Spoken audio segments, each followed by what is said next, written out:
Hello, I'm Lesley Benzie, and as part of the Gies of Scots Poem Day 2025, I'm going to read you a poem called The Foggie Bummers Veterinarian.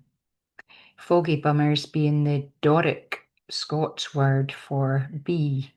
So this is about a bee veterinarian, an American woman called Dr. Elizabeth Hilborn, and it's written as part of a new collaborative collection coming out next month, called She's Some Woman.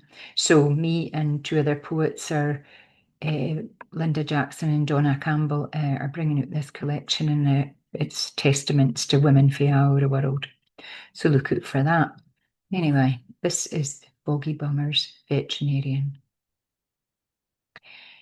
To keep them calm, she whispers as she's approaching the Foggie Bummer's hive, her mouth forming a perfect O, as if blawn a kiss to the queen, breath ruffling her fuzz o' yalla and black like the wind rippling through a field o' barley.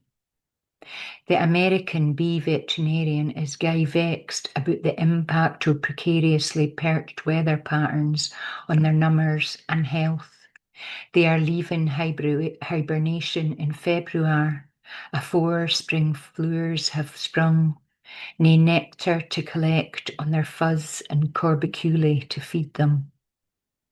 She kens fu' weel, as do the aggravators doing their damnedest to deny the cause that will happen to Aberdee's food supplies if they rid the world with these golden pollinators and honeymakers.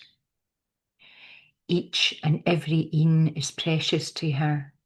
Saving this queen, she can save the whole colony, and maybe buy us some time to bend the knee and pledge her and nature our fealty. Thanks for listening.